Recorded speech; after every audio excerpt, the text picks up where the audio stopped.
So, guys, I've really been looking forward to this. An old friend of mine, a Dartmouth friend of mine, somebody who actually met me when I was just a freshman at Dartmouth. Ben Hart is here. Ben is today a very successful political consultant.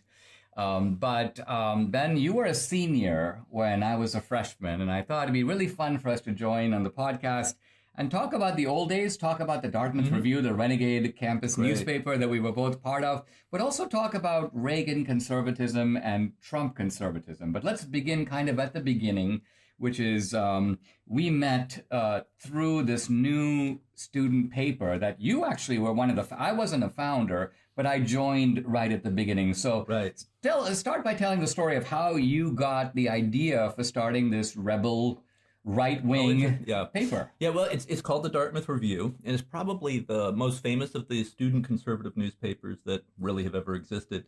It was one of the first, maybe the first, maybe not the first, but certainly the most famous of the student conservative newspapers that sprang up at that time. In fact, after the Dartmouth Review was started, more than 100 other conservative student newspapers started kind of in the wake of the Dartmouth Review, because the Dartmouth Review was getting a lot of attention. 60 Minutes did a piece on the Dartmouth Review, New York Times, Time Magazine. I debated Abby Hoffman on CNN's Crossfire, the old 60s radical. It had a great sort of start in tradition, and a lot of great talent really came out of the Dartmouth Review. Laura Ingraham was also joined the paper as a freshman. I met Laura her freshman year. She came into the offices of the Review, and she said, I'm here to work on the Dartmouth Review. That's why I came to Dartmouth. And she was dressed like in a snowsuit or something. Like she was dressed in like galoshes that were, sort of open and, hat on. And she walked into the office, and that's how I met Laura. And I think she was same year as you? No, she was a couple of years younger. Okay. So she, exactly. So I would actually stayed at Dartmouth an extra year to continue to build the paper, because we started the paper when I was a senior. And so I really kind of hung around an extra year to keep working on the paper, raise money for the paper, get it off to a good financial start and that kind of thing. And I also wrote a book that year called Poisoned Ivy, which was one of the first books on the whole sort of political correctness phenomenon. And it was a bestseller. And so I sort of did, I spent an extra year at Dartmouth doing that. But I met you, Dinesh. Go ahead. No, I was going to say when I first joined the Review, as you know, I actually wasn't all that political. Right. And in fact, shortly thereafter, when I was nominated to be the editor of the Dartmouth Review, you were strongly opposed because, well, you tell why. I'll tell a little bit. Yeah, just a little bit of a backstory. I don't know how much detail we want to go into, but anyway, the editor of the paper, the founding editor of the paper, was a guy named Greg Fossetall, very talented guy, terrific writer. And I was on the business side. I was the publisher, president. I didn't have any kind of journalism background. Had not worked on the regular daily paper. Dinesh, you worked on the Daily Dartmouth, which was the regular paper. And Greg Fossetall was the editor-in-chief of that paper. Right. But he got fired by the paper for writing a conservative editorial. We can get into that a little bit too, because that was really part of the genesis of the paper. I wanted to start the Dartmouth Review. I wanted to start a conservative student newspaper for a number of years, but I didn't have any experience as in journalism. I hadn't worked on the paper. So when Greg got fired as editor of as a regular Dartmouth, I saw that as a terrific opportunity to launch this paper. Recruited Greg, Greg and I talked about it, and we wanted to launch this paper.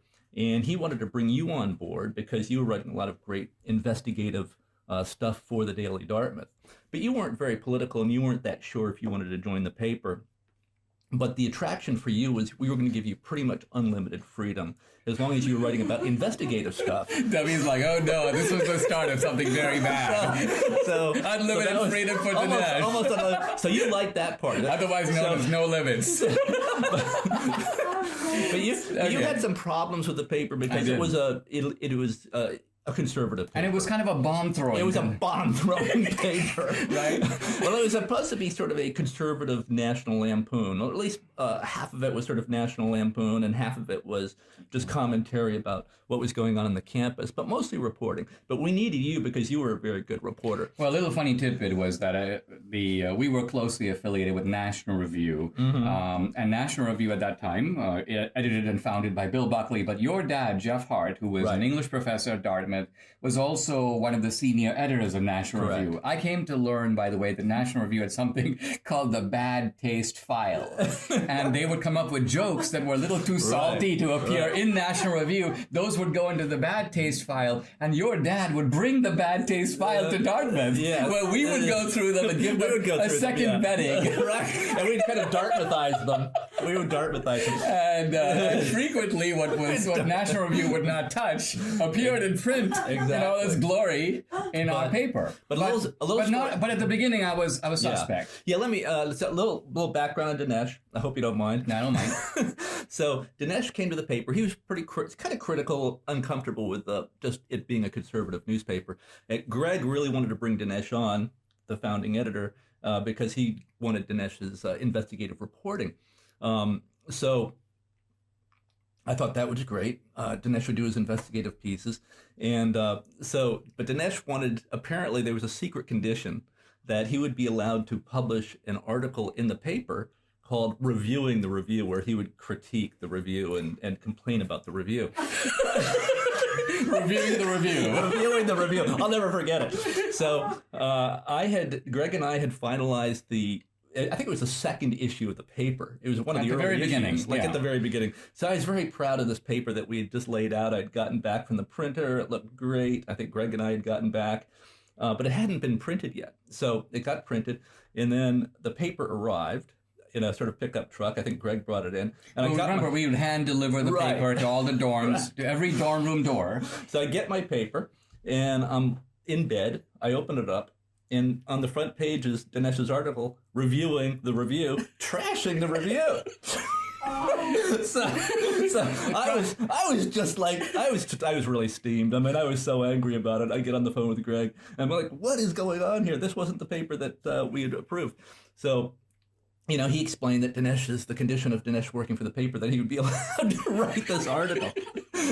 So that's what happened. So anyway, but Dinesh then became, I guess, adopted it became conservative. Dinesh, why don't you talk a little bit about that? Like, what was it that moved you from being kind of just neutral, more or less, and then?